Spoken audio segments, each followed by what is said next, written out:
Hello, everyone. This is Tijen Genco, and you're tuned in to Coaching with Mastery and Elegance with Tijen Genco, as usual.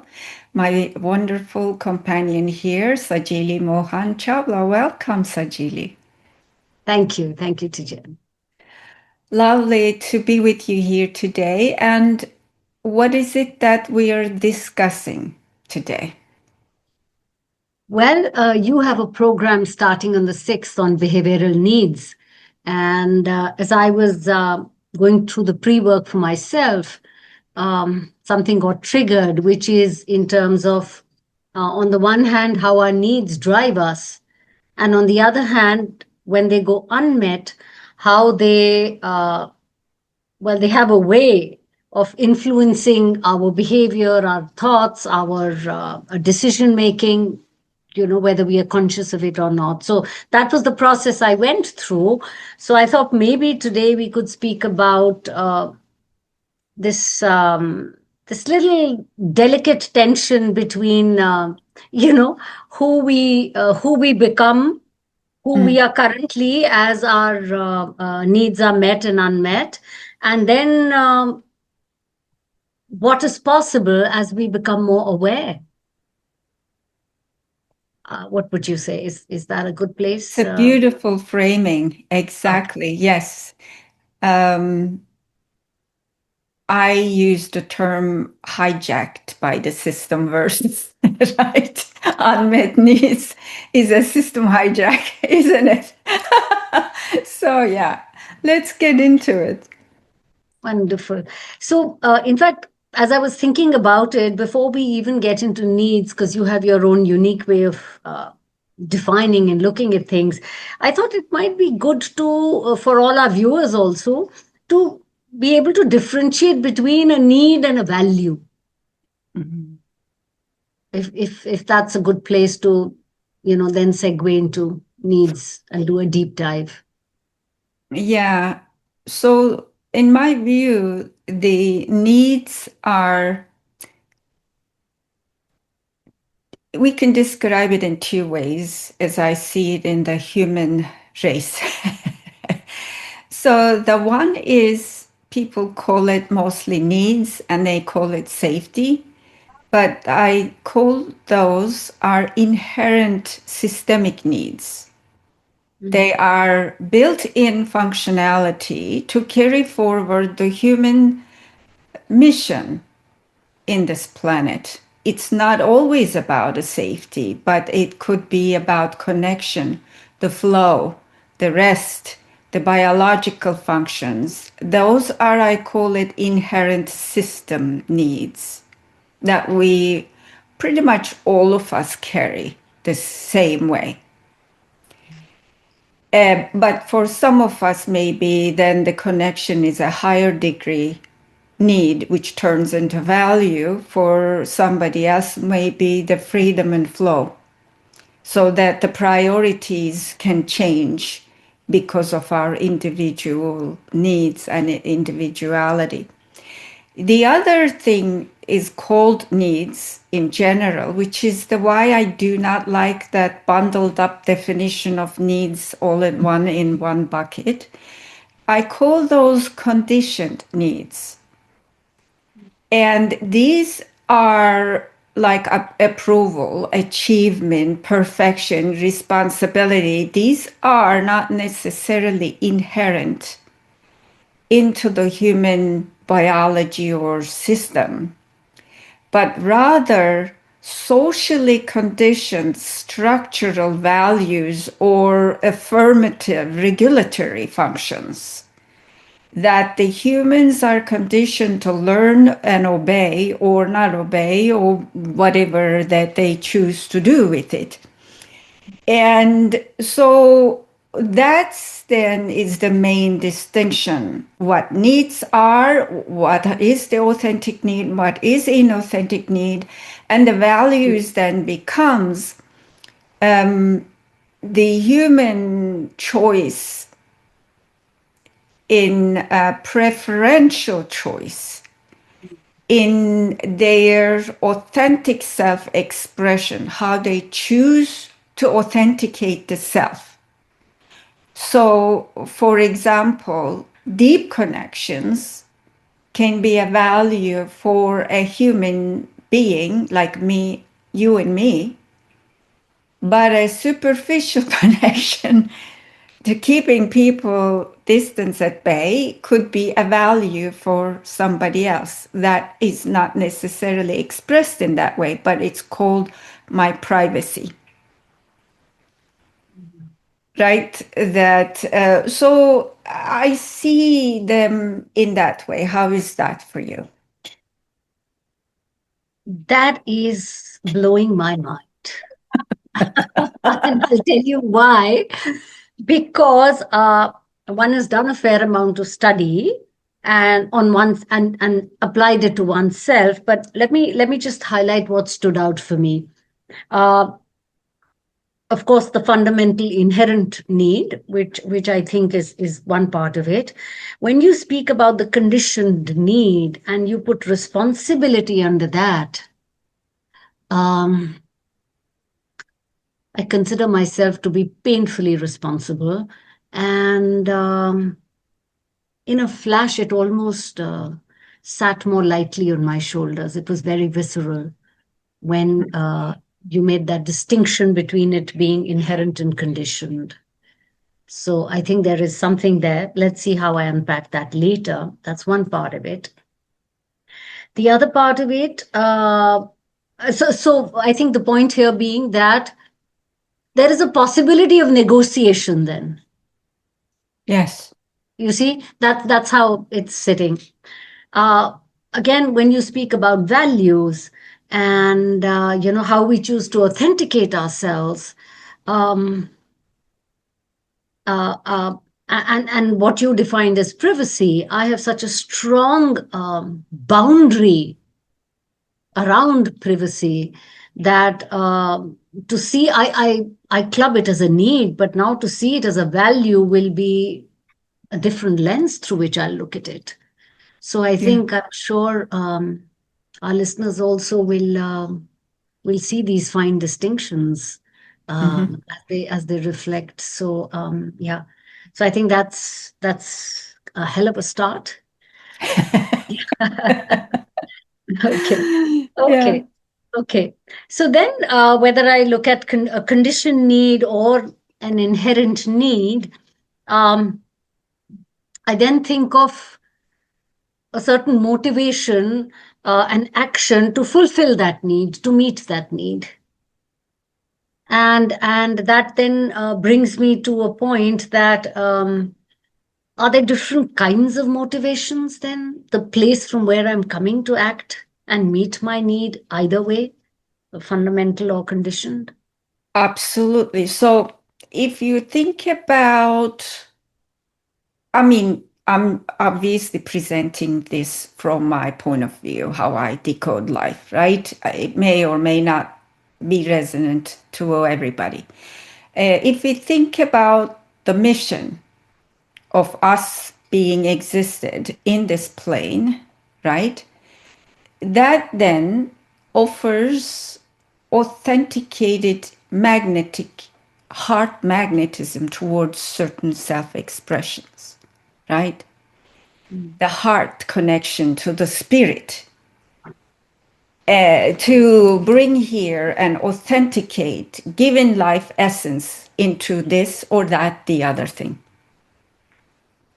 That we call it intrinsic motivation. And that's significantly important in coaching because if we then connect the human being into that, it doesn't require accountability measures. It doesn't require extra sources or whatever. They're going to do it because the heart pulses into life.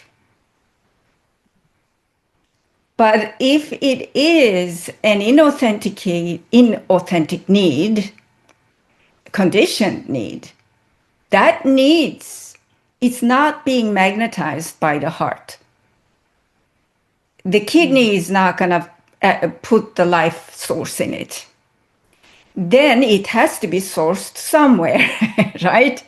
Then this other parts of the body is going to try to fulfill the action, the mission, because says, I don't care. Then that's when the extra forces, extra things are going to come.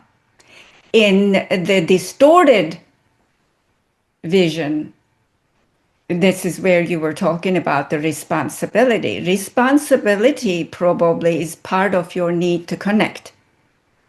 And you think that if I'm responsible, I can maintain the connections. But is that the truth, ultimate truth for you? If you're looking for connection, can you actually connect without being the responsible party? Probably you can. But your current distortions are getting you to function extra because there is a predictive malfunction in the system, equating certain things to certain things, conditioned, right? So then the extrinsic motivations are not necessarily inherent heart-based self-expressions, have some kind of mission to fulfill in the shadow way of fulfillment, because there is a misconception that the responsibility equals love, responsibility equals connection. What do you make of that? Well, even as you were saying all this, my mind went to, there's a lot of coaching which is happening around second careers of people. Yes. Could be in their 40s, 50s, 60s. And the distinction often which comes up for the people is quite often the first half of the life, you're ticking the boxes, which is coming from a conditioned space.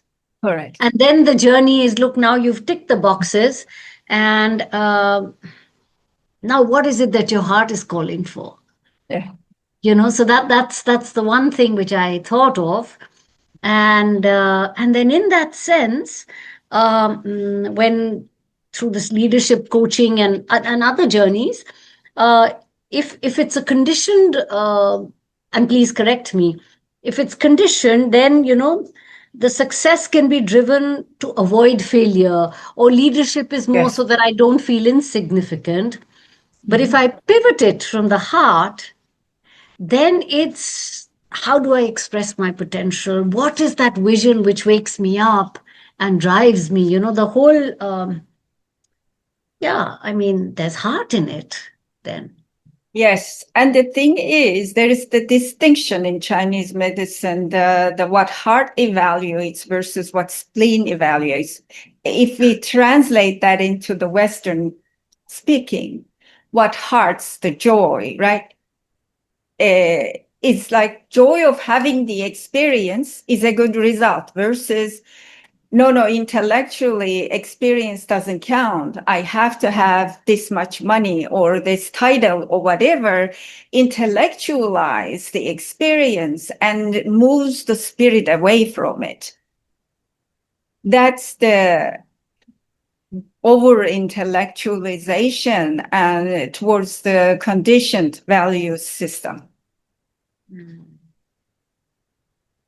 So the word neediness comes up for me then. Yes. So how then, in the light of the conversation we've had, how would you distinguish for us between need and neediness? So the neediness is a systemic predictive error. Like we talked in the previous episode of fear, because either the original intent of the need was conditioned, it wasn't inherent, like the connection versus the responsibility for you, right? It's either when it's being fulfilled, you're still not getting the heart resonance, right? Then it turns into, as I call it, cookie monster activity. You're fulfilling, it goes into the black hole. You do more of it. It doesn't fulfill. Or it has incorrect magnetism. It's not fulfilled by the heart, but societally, one feels I have to be successful to stay in my tribe, accepted by my tribe, or whatever that may be, or inherit value system, socially conditioned value system of the family. You have to be a doctor. Well, I have no intention. And now biology in my body wants to be a doctor, but now all of a sudden I'm doctor, I'm successful, I'm still feeling flat. That's the Mm. distinction. Mm. So again, listening while I'm applying it to myself, um, mm, my need to be valued continues to be very strong. And you speak about systemic predictive error or the conditioned value in terms of society, and so probably um, there's nothing wrong with being with wanting to be valued, but then neediness could be this constant work addiction to prove, um, compulsively. So Well, it is, and it's in a way that the neediness turns into shadow functionality, right? That Yeah, you get into bribery, such as like people pleasing is a bribery. I'll do this, so sure, you have to show love for me. I sure. be very successful, so you have to approve of me. I need to be a community leader, but probably there is a wise elder in you to lead the societies in a certain way. But then it's being hijacked. I'm just not necessarily saying that is you. I'm Sure, just giving an example through the sure. example you shared. It is Mm, probably being hijacked to be that through artificial ways, right? Not necessarily becoming a natural wise elder, but I have to make this much money and this, that to be successful through, then I mm, become valuable. You see how that need versus neediness, like if there is also inherent need in you. Look at all the books behind you, right? That's gaining wisdom to find your way, and you probably don't need any regulation to read books. You probably need regulation to not to need books, right? So because that your heart gets in it, but then you're like, okay, I read the books, but then still I don't have this as a leader. I am not being this as a leader. That evaluation mechanism turns that into the needy behavior. mm, mm. Tijen, even as I'm letting that settle in, um, and I'm really hoping that our listeners are picking up their own examples because this is really rich in Yes. terms of one's own personal reflection. And you mentioned shadow. Mhm. So I'm now and again based on the instance which you elaborated for me. So I'm wondering now, emotions like fear or maybe even guilt and shame when so is it that these are the way these are our protective responses, and is that what we would call a shadow in this context?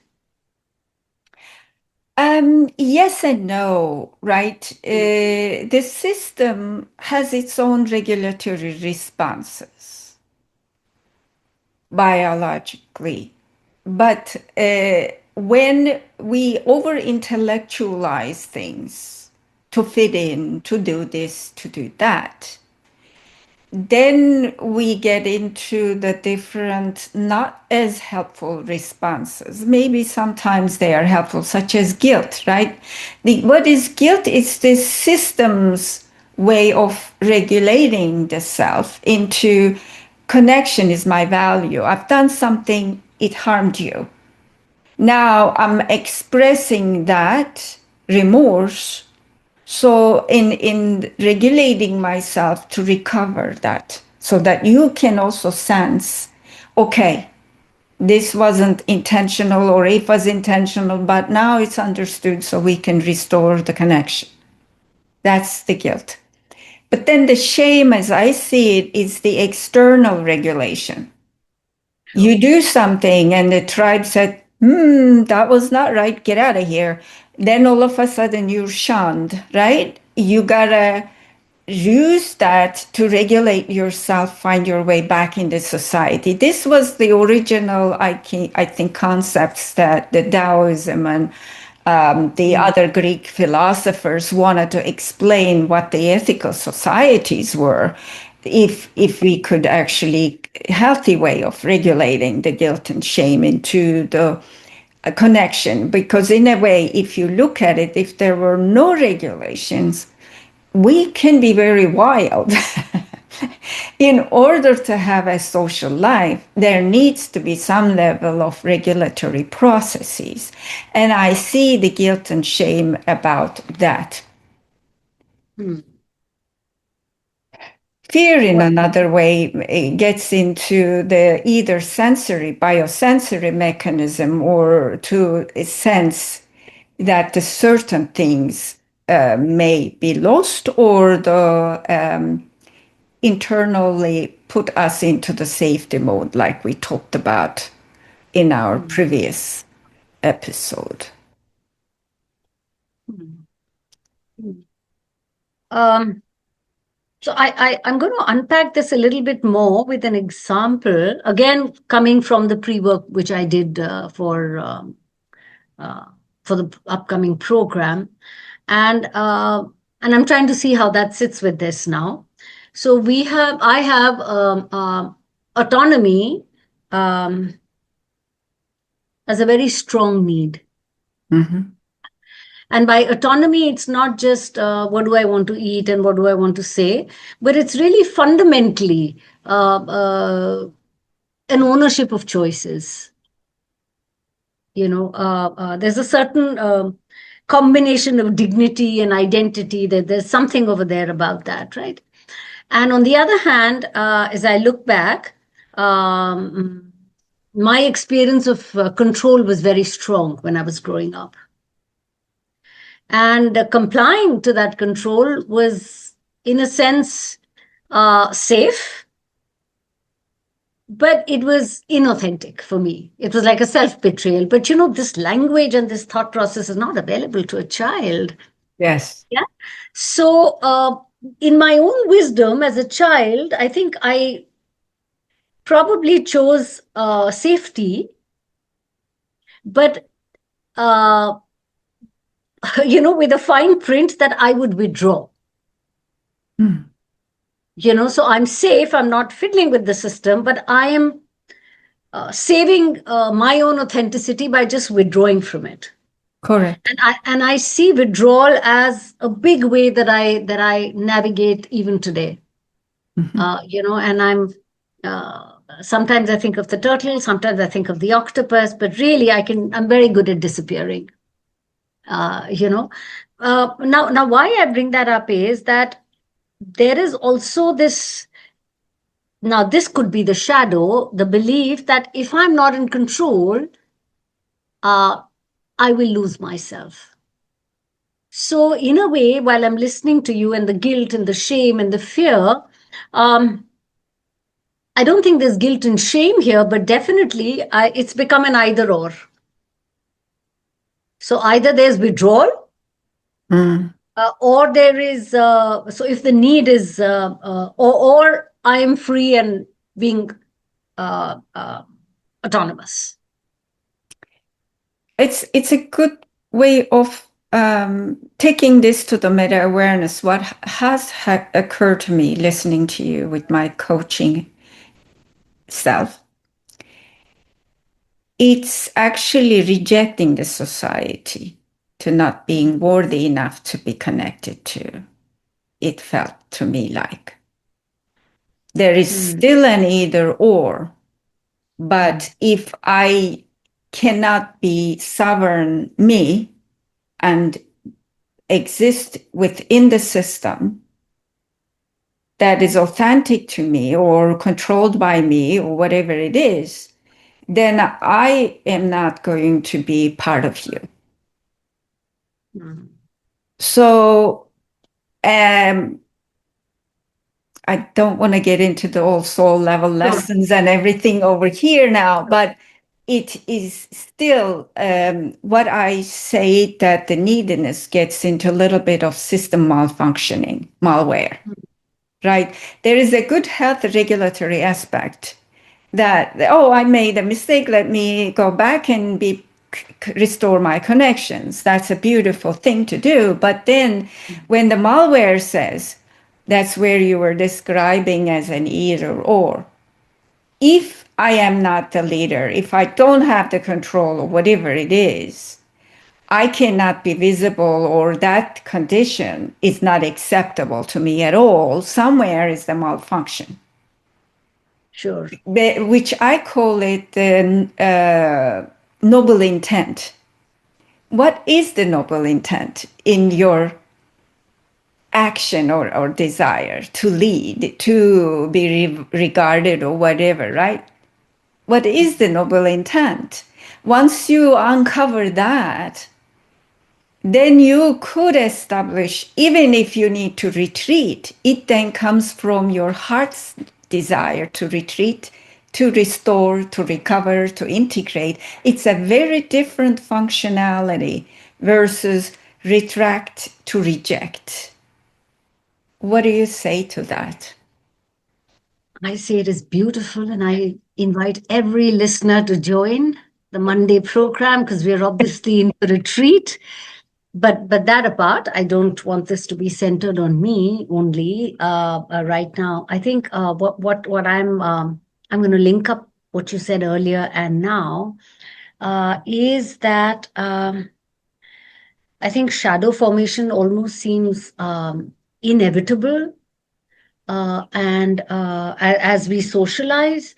And somehow, just the way you described shame and guilt in that context, I feel it's probably worthwhile for all of us listeners to see that there is no shame either in having a need or in the shadow of it, right? Um, it's there's a beautiful journey unpacking possible Yes. as one touches through to the noble intent therein, you know, and there's just such beauty. I mean, even in Yes. this example, although it's my own example, but even in this example, to move from carrying the weight of rejection to regard and restoration, I think the whole paradigm shifts then, Yeah. if that clarity comes in, right? Yes. Yes. Uh, Beautifully expressed. Thank you also for your gorgeous examples and your honesty and vulnerability for everyone's sake, really. And without the shadow, the malfunctionality cannot be visible, sure. right? Because it's so inherent and so, like, listen, I'm sure you have the same, right? When we live in our own culture that we were born into, we could see the obscurities, but we're still subscribed to the thought, family of thought patterning, right? And it becomes much more visible when we leave that tribal state and go to live in another culture, right? I always felt the distortive aspects of the Turkish culture. But when I moved in the US, they were like, oh, and now even though I'm a member of the US culture, I am actually live in the culture, but not embrace myself into any culture anymore to see these things. The meta view. Mm. Once we surrender into the cultural river, we become so myopic that we don't even know, then the choice is not available anymore, right? Sure. Sure. And I think what I started with, that delicate tension between who we have shaped, uh, and what awareness makes available. I think you just beautifully articulated that. That awareness allows us that meta view, so that the choice is available in the matter. Correct. Yes. You know. Yes. Yeah. Otherwise, the nervous system, this is why I teach neurologic coaching to free the system's choice availability, because then the autonomic nervous system responds before the choice. Mm. That's when the neediness becomes a systemic over-functioning response, right? Sure, sure, sure.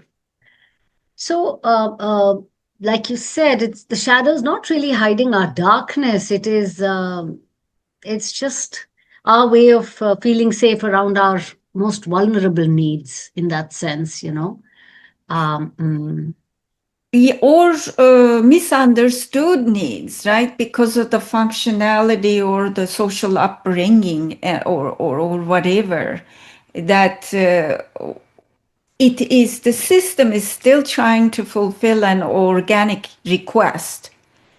But along the way, it's just being distorted because we think it's not possible to do it in this some whatever way. we've clipped our own wings because we just don't see Yeah. that. Oh, You beautiful know. metaphor. Yes. I mean, it's visceral when you're speaking. I almost feel it, so it's coming from that. Yes. Yeah. Yes. Yes. Yes. Yes. So, can we ever truly have uh, that noble intent come alive if we don't integrate our shadow?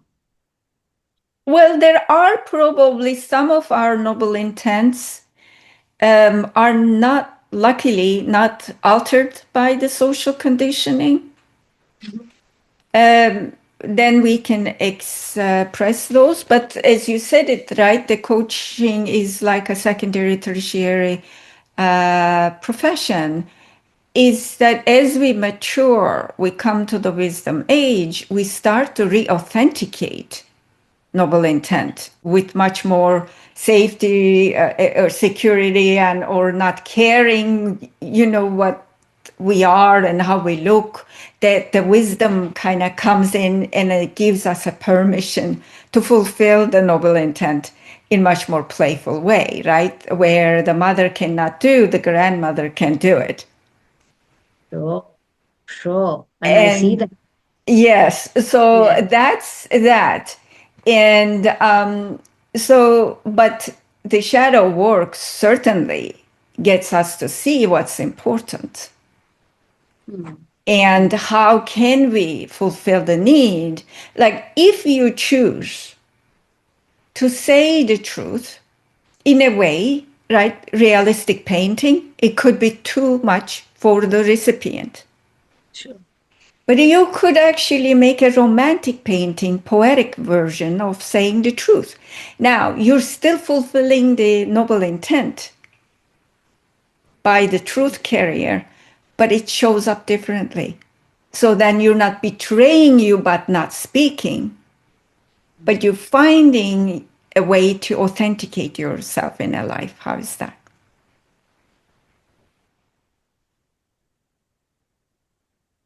Um, so I hear you, but and it's beautiful. It's just that I'm consumed by by another question.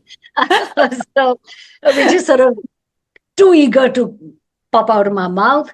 So, so I want to just go back then to the earlier explanation which you gave around noble intent. So, would it be then that, just for clarity, again, I'll use the example that the whole piece about withdrawal coming from the space of rejection, would you Projected rejection. reject it? Yeah, sorry, rejecting sort of society and therefore the withdrawal. Projected, because it's not always the reality, right? Hmm. There is the projected reality, perceptional reality, right? Sure. It's not always the actuality. Sure, Yes. sure. Yeah, yeah. So that would that be a, I mean, it's a habit, but would it be a conditioned response or would it be a trauma response? It can be both. Mm. It can be both because let's say that when somebody was a little girl and then they wanted to say something and mother seemed to be not listening to them. That's like, shush, shush, I need to do this. The girl can take my, I cannot be heard, but we don't know what the mother's condition was. Maybe they needed something to finish and they otherwise they will be harmed or whatever, we don't know, right? Criticized and everything, we don't know. So therefore then the girl takes that, my needs cannot be met or I cannot be heard, it's not safe to speak up. We could produce all of those things, and therefore every time that we want to speak up, that program is going to run to influence the system. So then it can be a trauma response, but it could also be the conditioned response if the culture says, well, you're a girl, you're not supposed to be talking over here. That's what everybody taught you. Then you are saying, my words don't count. It's not safe Yeah. to talk. So it could be both, can be running at the same time, really taking the system resources down. Yeah. But yeah, Yes. So I think what comes up for me now is that if we move from this program, sort of the automation of the program, it's just running till I'm aware, and we move to a more proactive state, a more volition there. So as an adult, especially, who is really responsible to meet our needs? I mean, we have this that's, bundle we are carrying from yeah, whenever, and now we are sitting here today as adults. yes, exactly. And this is why I created the program, because what I saw available as a resource out there often says, know your needs and find people to fulfill them. Nobody can fulfill them but us, because it's a journey into our own sovereignty, hearing our noble intent and fulfilling that is in a way honoring us and honoring our connections, because we cannot self-express if nobody else to express it to, right? Do no harm. And so I feel that is the core to be understood. Otherwise, we are also going to fulfill the wrong cast of characters. I mean, it attempted to fulfill the need with the wrong cast of characters, like or wrong things, the whole addiction, right? I mean, the Mm. unfulfilled needs gets into the addictive behavior because of the systemic hunger. This is why I often use that language. What are you hungry for? So that we could start to uncover and feed it properly. Wrong cast of characters. What a way to say it. you know? Mm. Mm.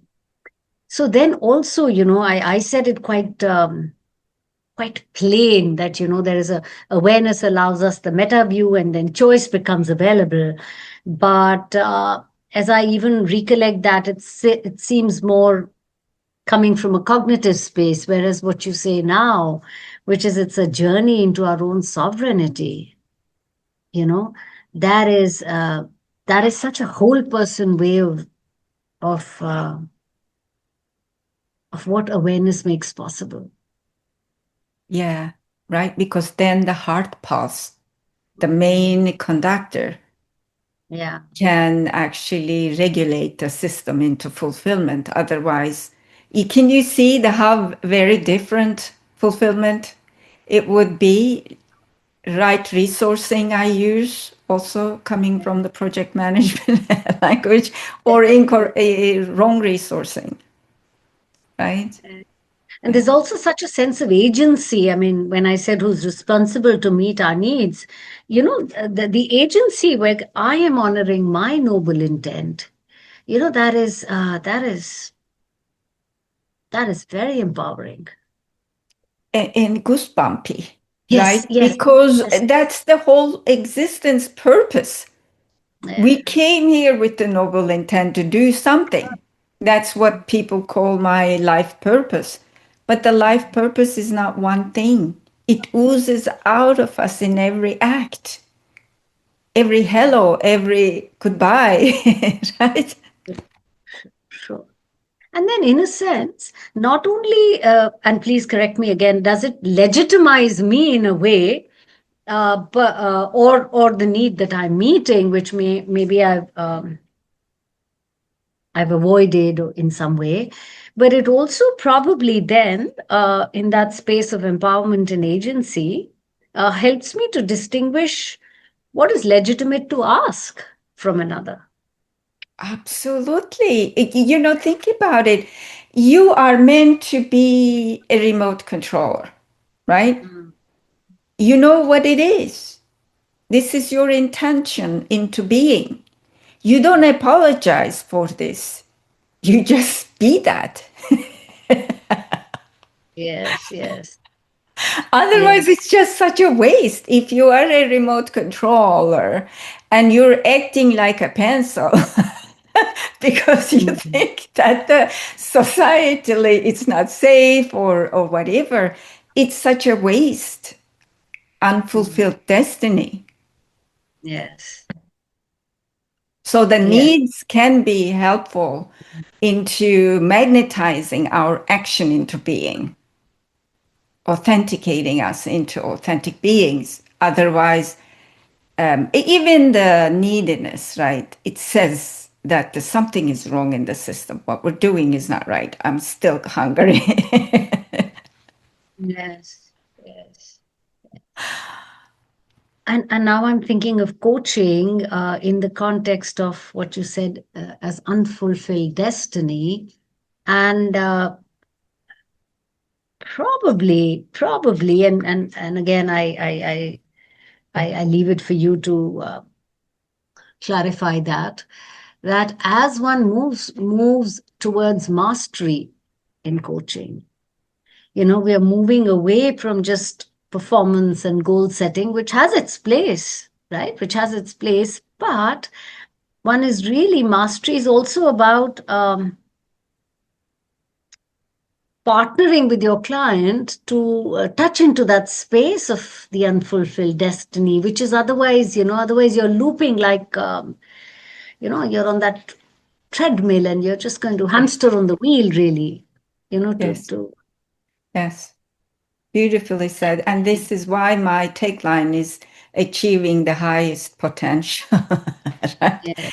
yeah, The fulfillment of the destiny.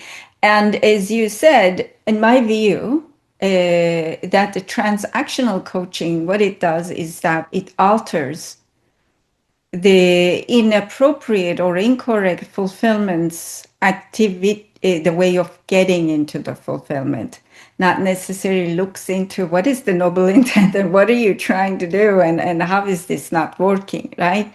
That's not touched at that level. Transformational coaching gets a little bit of that, but not fully recovers. But in my way of coaching, transcendental coaching, that actually transcends the malware in the blueprint into more Mhm. authentic alignment. So then the whatever the soul does is fulfilled by its nature through the pulse of the heart. That doesn't require all the security mechanism to hold the behavior in place. This is why it's self-sustaining model. Beautiful, very nice. Well, I think we is there anything else you'd like to say? Because I am personally feeling like I've got a full plate, and I just there are we have fireworks. So I am visualizing a plate which has these fireworks going, which are saying, attend to me and attend to me and attend to me. Because there's just so many different things we've spoken of. So Yeah. I'm wondering if uh, there are enough clues and cues for us to deep dive into our needs backyard and straight into your program. Thank you.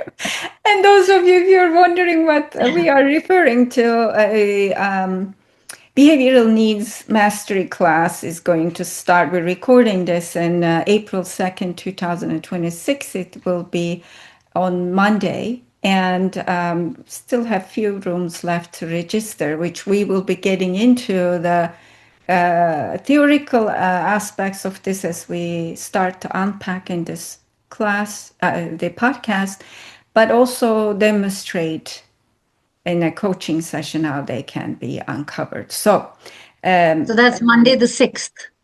yes, thank you for that.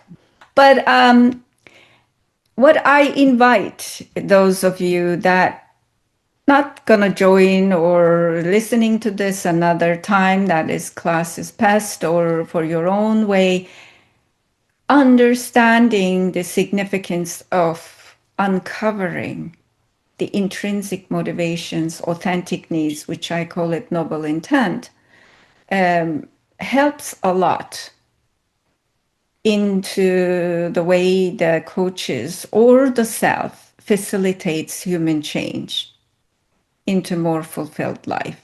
So that's what I like to say. What about you, Sajili? Anything else you want to say, takeaways or anything? Well, sure. I mean, I have been coaching for close to, I think, 12 or 13 years, and yet uh, I have signed up for the program because I do believe that as I dive deeper, my offering in terms of my presence also creates that impact. So Mm, I think I will just invite all the coaches and every other listener to enrich their life and their offering that's and a, yeah. consider it. Yeah. Thank you. What you said is very significant, which I didn't mention, right? You're talking about coaching presence. Unfulfilled needs and neediness is often accompany coaches into the sessions. Coaches need to be successful, to be validated, to being pleasing to others. And then what happens in a coaching session as a mentor and an assessor, I see that the unmet needs of the client is hanging out with the unmet needs of the coach. Yep. Yep. Right? That's a significant thing to notice. Thank Yeah. you, Sajili, for your companionship and beautiful discussion today. And Well, as always, sure, yes, sure. And thank you for uh, allowing me to choose the topic, which just comes up based on what one is going through and working with. So yes, thank you so much. absolutely. And everybody, if you missed in the beginning, this is Coaching with Mastery and Elegance with Tijen Genco. You can find us in wherever your favorite podcast platform is. And remember to subscribe. Thank you for being with us. Thank you.